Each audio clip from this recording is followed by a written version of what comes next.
Hello students, in today's session we will cover a first lab term work which is about creating a Hello Android application. So basically we have to develop an Android application which displays the message Hello Android. So let us start our Android Studio. Let us click on Start a new Android Studio project. So this is the template dialog box. So here we have to choose which kind of a template or which kind of an activity we want our application to have. So you can see you have a list of various activities here. We are going to create an application which should run on mobile devices. So we are under the heading phone and tablet, and we shall go for an empty activity. You select the empty activity and click on next. Here you have to give your project name. So we will give a relevant project name. Our first term work is about Hello World app. So we shall give the same name.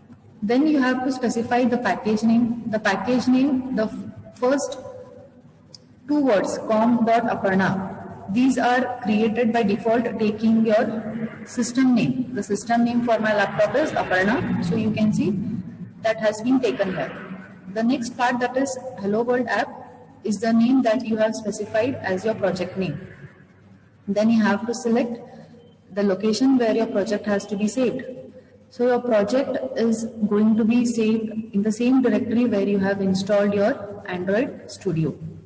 You select the language as Java here. Next option is you have to select the minimum SDK version. So in the minimum SDK version, you can see a list of options here. If you observe this properly, these are nothing but the release of the Android Studio operating system. Like the first initial versions were called as Jelly Bean, then you had KitKat, you had Lollipop, Marshmallow, and so on. But if you go for the latest versions, like say Android Pie or Android Q, very few people globally have these devices with these operating systems. Whereas our aim is to develop an application which can run on maximum number of devices. So you have to consider how many users worldwide have the updated operating system. The probability is shown to you here in percentages. So if I select Oreo, you can see here it is giving me a message. It will run on only 53.5% of devices. So we shall go for Lollipop, because it runs, majority of the people are having this operating system. And then you click finish. So it will take a few minutes to load the project. So you have to keep in mind, Android Studio requires minimum 8 GB RAM. If your system contains 4 GB RAM, it is going to take a lot of time to load the application or even to run your application. So this is our first project. Now at the left hand side you have a Project Explorer. This portion is called as Project Explorer. So here you can see you have a list of options. These options are nothing but the views, the way in which you can have a look at your project. So we shall always select Android because the structure here is more easy. The files that are needed, only those many are going to be displayed here. Now the root element for the application is always your manifest folder. This manifest folder is created or is built in whenever you create a new application. And this root folder is having a file called as Android manifest.xml. This Android manifest.xml file is the main important and the root file of our application. So this is built in, we are not creating it. So have a look at the structure. This Android manifest file contains our package name, the root element here, the root tag is the manifest. So inside this manifest tag, we have a sub tag called as application. The application is having a set of tags here. The important tag to understand here is the Android icon. The icon tag is one which is going to be displayed to you on your mobile devices on the home screen. Like if you talk about WhatsApp or Facebook, the logo that you talk about, the green color logo for WhatsApp or for Facebook, the F with a blue background. So that is going to be displayed on the home screen. So even for your applications, you can give a specified logo, a specified image. So we will see that where this particular image is to be stored. Next is the label. So for your application, you require a certain name that is called as the Android label, which is going to be displayed as Hello World app. Then we are talking about the theme. So for every app now you can have a dark theme, a light theme, or if you want a customized color theme, even you can create that. Next tag, that is a sub tag of this application tag, is the activity. So this activity is our main tag. So in the activity, you can see your Android name, main activity. So whenever you create any project in Android applications, in Android Studio, by default, the name that is going to be given is main activity. You can see here, main activity. So that name is specified here. So the subtag of this activity is intent filter. So this intent filter is having another subtag called as action. And here you can see that inside this action tag, you are having the Android name, android.intent.action.name. So this is specifying which activity. Also, you can see another tag called as category here, which is specified here as a launcher. The meaning of this is whenever I run this application, by default, which is the first screen that should be visible to the user. So if I say it as a launcher, this page, which page? The main parent tag, you have to observe the parent tag for this is this one, which is having the value main activity. So this page should be loaded by default to the user. So this is our Android manifest. So in Android manifest, we also specify permissions. So what kind of permissions? For certain applications, we require internet permissions, we may require maps. So these permissions are to be specified in your Android manifest. Then this Android manifest is also responsible for the generation of a unique ID. And when do we require this unique ID? Whenever we decide to upload our application on Google Play Store. So after this Android manifest, let us have a look at the next folder that we have here, which is Java folder. So this is the next folder. Here you can see you have 3 subfolders. So we are not concerned with Android test or the test. Our code or the activities that we create are going to be residing in this first subfolder. So now let me close this. So I told you by default, whenever you create an application, the page name is going to be main activity. So you click here. So this is our main code page, that is wherever we are going to write our Java code, we have to write it in main activity.java. So here you can observe first is your package, then you have a set of import statements that will be there. Then you are going to have this structure for all of your Android applications or for all of your Android activities. So now after this main activity, this is the Java code where we write. Now you always get to see widgets whenever you are running applications, like you have a text box, you have a button. So where would you place these widgets? So the next folder that you have is RES, the resources. So we'll expand this. So here you can see you have again 4 subfolders. First, let us go to the layout folder. The layout folder is now containing an .xml file, activity_main. So you observe here a main Java file is main activity and the designing file that is related to this Java file is activity underscore main.xml. So you observe here you have a palette. This palette contains the widgets like the text box, your list views, buttons, etc. Then here you observe this is the screen that is going to be displayed on your mobile devices. Now, if I click on this, by default, a text box is placed here. And in the text box, you have Hello World, which is already by default. For any application, when you run it for the first time, this much is going to be displayed. So this is our designing portion, where we wish to place different widgets. So your Java file and your XML file are related. They are always linked. So if you observe the code here, you have R. R stands for this resource folder.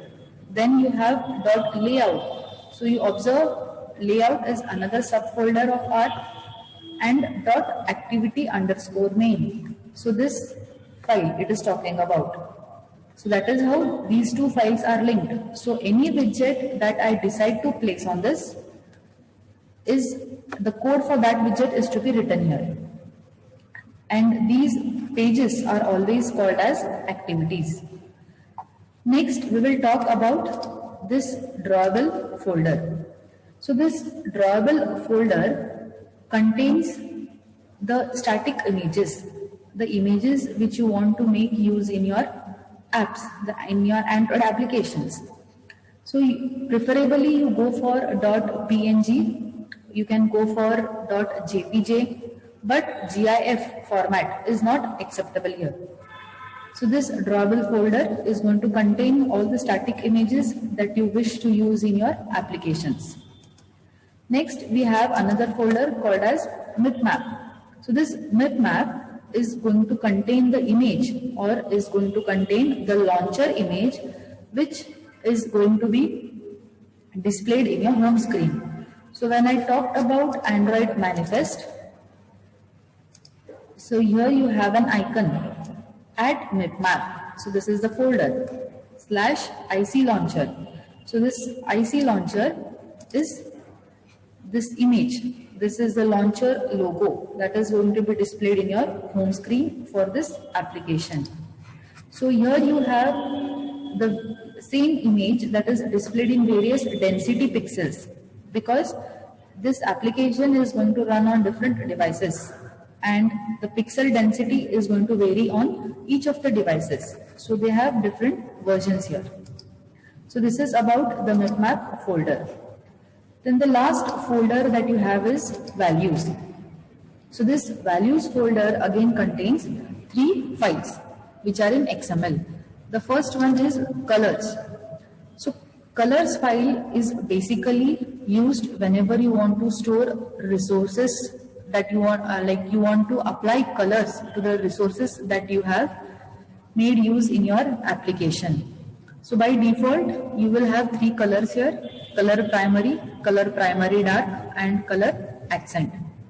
So if you run this application, you will always see the heading and the top portion. They are always in these colors by default. Next we have is the strings folder, the strings file. So in the string file, you can see here the app name, Hello World app, is already present because this is the name that we have given to our application. So you can declare a list of strings here that you want to make use in your Android application. So once you declare it here, you can use it in any number of activities. The last file that we have is styles.xml. So the styles file is used for specifying the theme. So I told you by default, we always have this color primary dark, and color accent. So if you wish to have any other kind of an theme, you can write statements here, you can declare it here. So now we have the theme that we are following is theme.appcompact.light.dark action bar. So you can always change this and you can always change these combinations. Next, we will talk about these Gradle scripts. Now, here we have 2 kinds of Gradle script. One is a high level and another is a module level. So this Gradle script is an open source system which is used for automating, testing or building or deploying. So basically in these Gradle files, your Java files, your XML files are all combined and are converted into a DEX file and are compressed into one single file which is called as an APK. So what is an APK? Your APK is going to contain all these XML and all the Java files. Talking about the top level and the module level Gradle, first let us have a look at the files.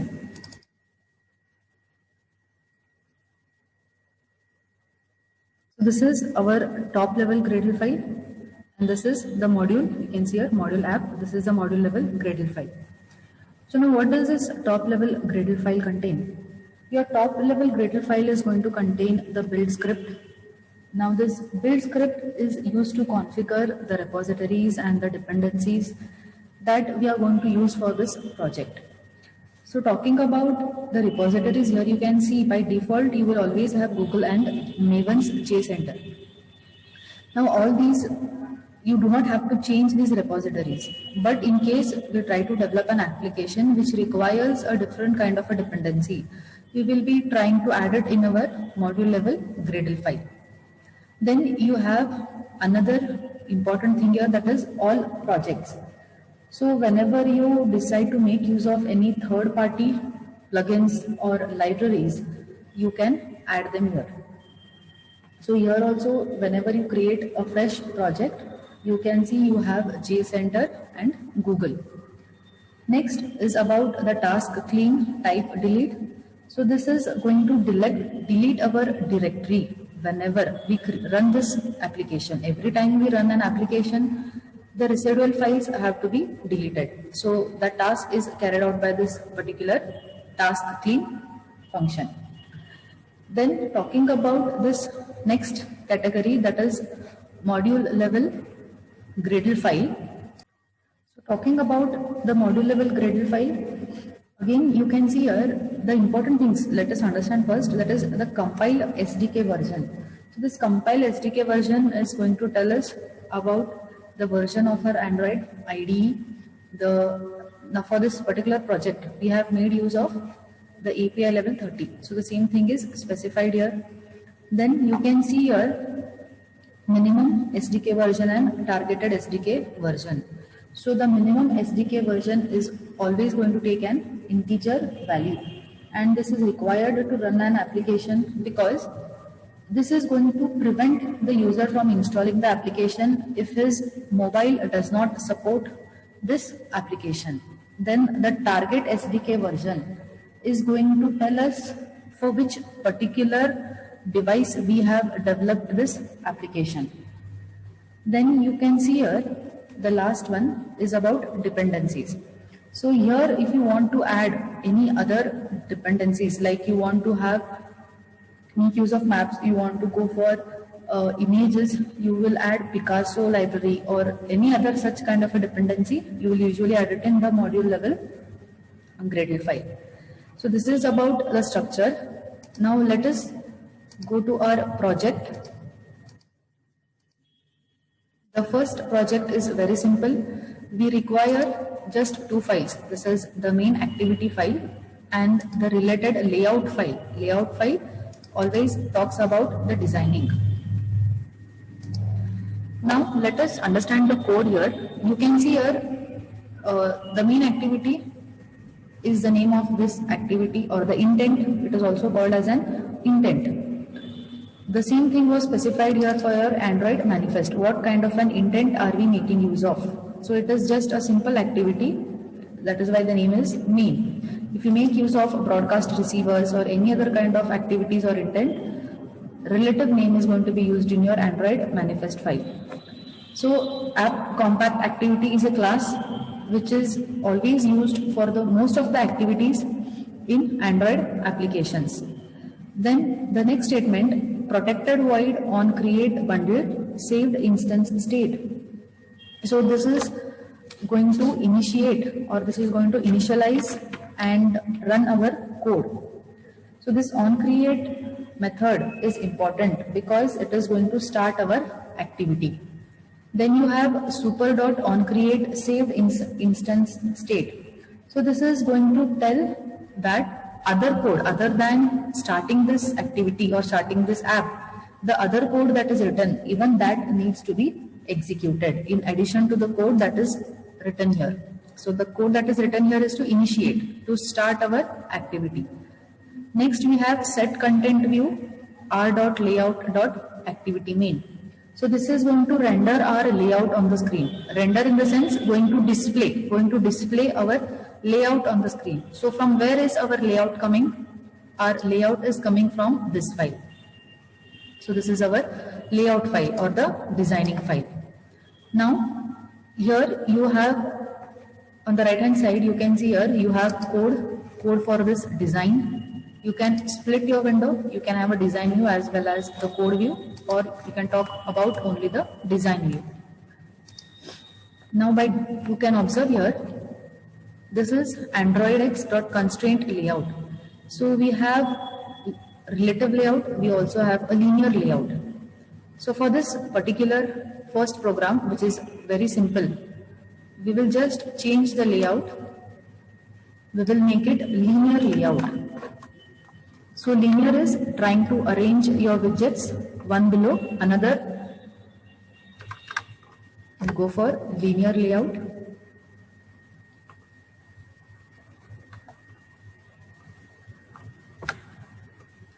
So the parent tag should be closed properly. Then we have this text view. So text view is our text box. So you observe here, the moment we changed the layout, the text box is moved to the top right corner. Now let us provide an orientation here. That is, how do we want to arrange our widgets on the screen, whether it should be vertical or horizontal. So since we have just one text box for the first program, we will say Android orientation as vertical. So this linear layout is your parent element here, which is applicable to the entire screen. Inside these layouts, you are going to place different widgets. For now, we have just the text box. Now we will take this out, the last 4 statements, because these are applicable to constraint layout. Now we will specify the layout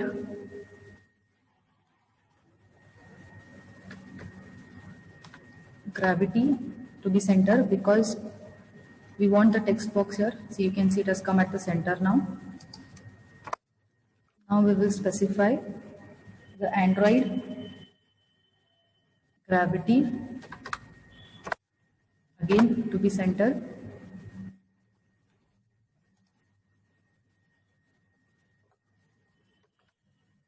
And now we shall specify Android layout weight to be 1. So now you can see here, the gravity part and the weight part is going to help us to have our text at the center. Now next 2 important properties are the layout width and layout height. So width is talking about the width of the text box, and height is this height of the text box. So you have wrap content. Wrap content means the number of characters that your word is, that much only is going to be size of your text box. So we will make it as the width, we shall make it as match parent. That is, it will take the entire screen. Let the height be as wrap content. So now let us try to run this program. So if you are running this application for the first time, you may not have any emulator. An emulator is going to be the virtual mobile device, or you can also connect it to your actual mobile device with the help of a USB cord. For that, you will have to enable the properties in your mobile device. You have to go to settings and then go for enable the developer options, and enable the testing and debugging there. So we will test it on an emulator now. So if you do not have any virtual device here, you will have to create a virtual device. You go to AVD Manager.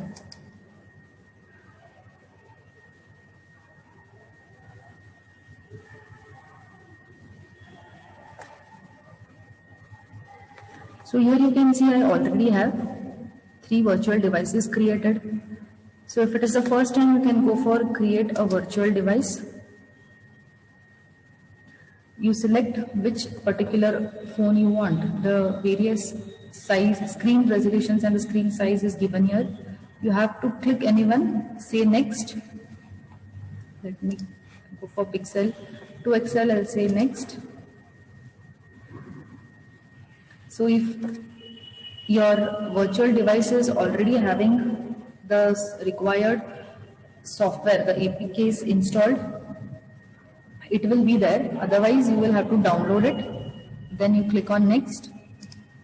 And then you give a name to your AVD, that is your virtual device, and say finish. Since I'm already having 3 virtual devices, I will not create any more. So we will try to run any one among these. So you can see here already the device is there.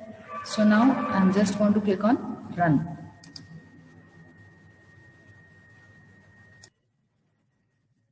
It will take a few minutes for the emulator to start and to install this application. So this is the emulator. So the app is displayed. You also get a message here, install successfully.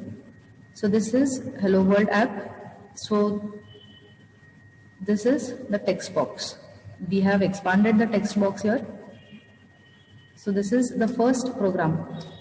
Now if you observe about the colors,